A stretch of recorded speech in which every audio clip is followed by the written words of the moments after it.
বিসমিল্লাহির রহমানির রহিম। Islamic studio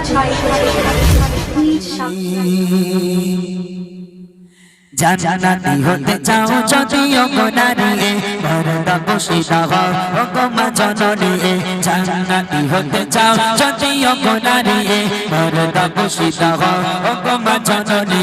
জান্নাতি হতে চাও যদিও গোনারি মরদা বসিদা হও ও গো মা জননী শোনো না ও গো মা বোনেরা শোনো না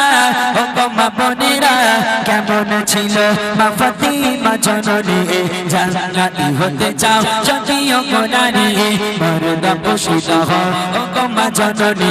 জান্নাতি হতে চাও যদিও গোনারি মরদা বসিদা হও ও গো মা জননী শোনো না ও গো মা বোনেরা শোনো না ও গো মা বোনেরা কেমন ছিল মা ফাতিমা জননী জান্নাতি হতে চাও যদিও গোনারি মরদা বসিদা হও ও গো মা জননী জান্নাতি হতে চাও যদিও গোনারি মরদা বসিদা হও ও গো মা জননী। প্রথম কারণ ভালো করে শোনেন, জীবন বদলে যাবে। কিসের জন্য মহিলারা জাহান্নামী? প্রথম কারণ হলো বোরখা, প্রথম কারণ হলো পর্দা। নবীর বেটি ফাতেমা কেমন পর্দা করেছে, আমার ঘরের ফাতেমারা কেমন পর্দা করে, কবি লিখছে জান্নাতি রানী হলো কেমন করে তালিতে বাবর খাসে পরে তো গায়ে। জান্নাতি রানী হলো কেমন করে তালিতে বাবর খাসে পরে তো গায়ে। দেখতে কেমন ছিল ফরসানা কালো ছিল, দেখতে কেমন ছিল ফরসানা কালো ছিল। স্বামী সন্তান ছাড়া কেউ তো দেখেনি। জান্নাতি হতে চাও যদিও গোনারি মরদা বসিদা হও ও গো মা জননী জান্নাতি হতে চাও যদিও গোনারি মরদা বসিদা হও ও গো মা জননী। শোনো না ও গো মা বোনেরা শোনো না ও গো মা বোনেরা কেমন ছিল মা ফাতিমা জননী জান্নাতি হতে চাও যদিও গোনারি মরদা বসিদা হও ও গো মা জননী জান্নাতি হতে চাও যদিও গোনারি মরদা বসিদা হও ও গো মা জননী। একটা মাত্র বোরখা, নবীর বেটি ফাতেমার একটা বোরখা। দ্বিতীয় নম্বর বোরখা কেনার ক্ষমতা নেই,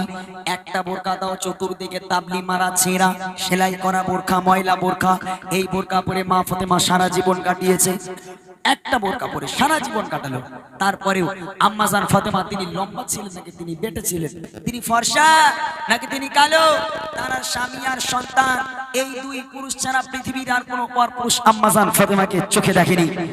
একটা বোরখা পরে যে মহিলা যে নারী সারা জীবন কাটিয়ে দিল, তারপরেও মা ফাতেমার গায়ের রং কেমন, মা ফাতেমা তিনি লম্বা নাকি বেটে, তার স্বামী আর সন্তান এই দুই পুরুষ ছাড়া পৃথিবীর আর কোনো পর পুরুষ আম্মাজান ফাতেমাকে চোখে দেখেনি। আমার ঘরের ফাতেমারা পারবে?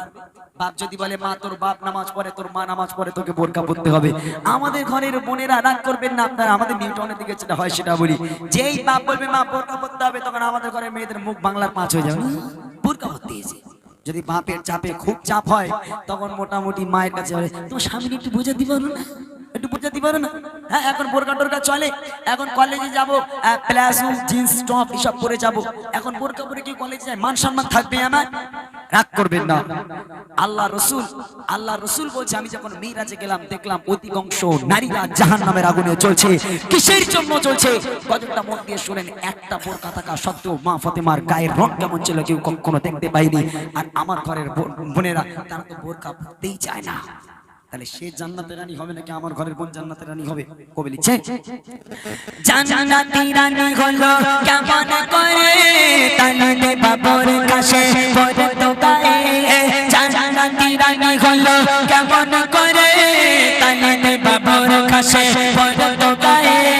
দেখতে কেমন ছিল ফরসানা কালো ছিল, দেখতে কেমন ছিল ফরসানা কালো ছিল। স্বামী সন্তান ছাড়া কেউ তো দেখেনি জান্নাতি হতে চাও যদিও গো নারী মরণ বসিদা হও গো মা জননী জান্নাতি হতে চাও যদিও গো নারী মরণ বসিদা হও গো মা জননী শোনো না শোনো না গো মা বোনেরা শোনো না শোনো না গো মা বোনেরা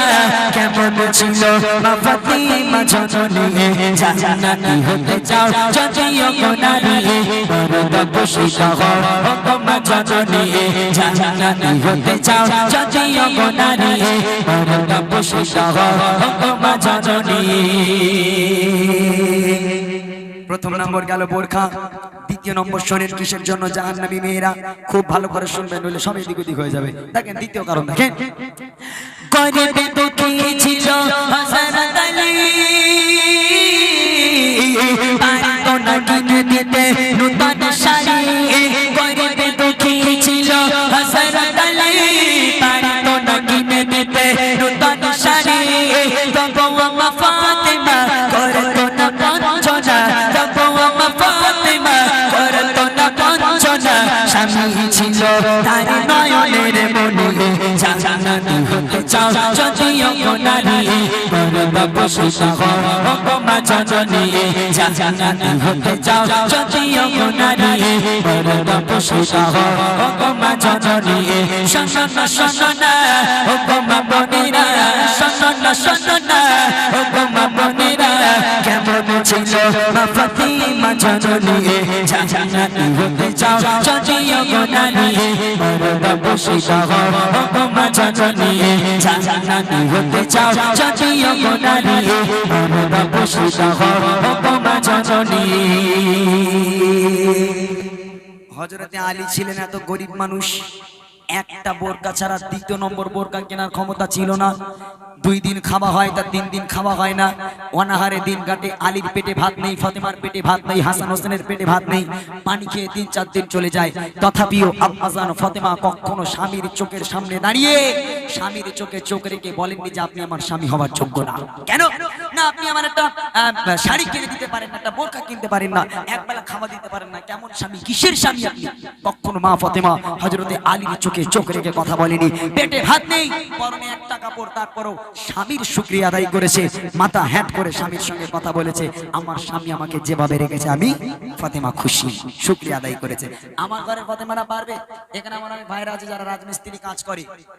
সকালবেলা 8টার সময় দুটো পান্তা খেয়ে বেরিয়ে গেল সাইকেল নিয়ে আউটসাইডে কাজ হচ্ছে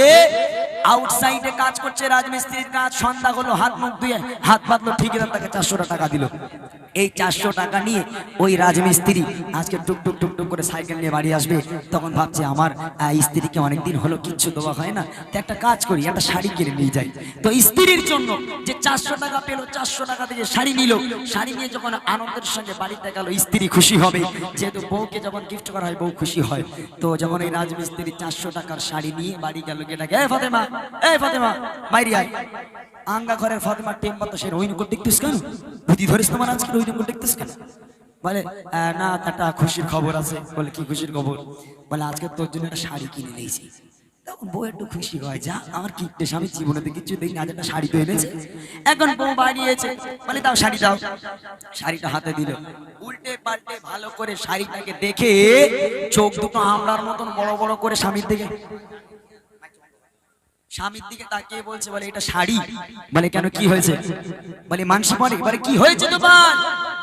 বলে আমার বাপ মা যে তোমার কি দেখে বেঁধেলো আমি জানি না বলে কি হয়েছে বলে রাগ করিস কেন বলে পাশের বাড়ির অবুকির বউ কত দামি দামি শাড়ি পরে তুমি দেখতে পাও না তোমার ছোট ভাইয়ের বউরে তোমার ছোট ভাই কত দামি দামি শাড়িতে চকি কিনে নেওয়া হয়েছে টের পাও না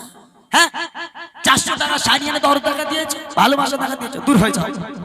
হয়ে যাও চোখের সামনে থেকে ওই 400 টাকা শাড়ি নিয়ে বেরিয়ে যাও তোমারও তালাক তোমার শাড়িরও তালাক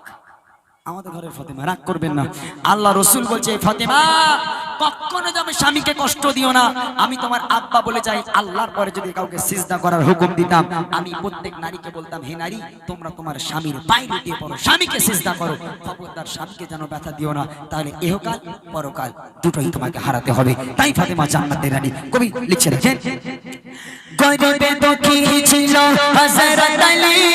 পারতো না কিনে দিতে নূতন শাড়ি গরিবে দুঃখী ছিল হযরত আলী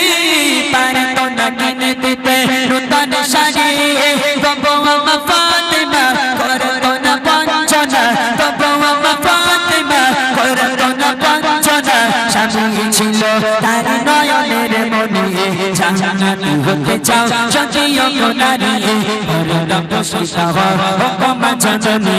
জানানি হতে চাও যদিও নারী মরদ পুষিতা মা জননী শোনো না শোনো না মা বনিরা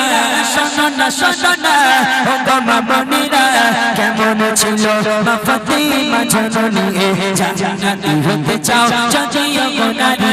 মরদ পুষিতা মা জননী জানানি হতে চাও যদিও নারী মরদ পুষিতা মা জননী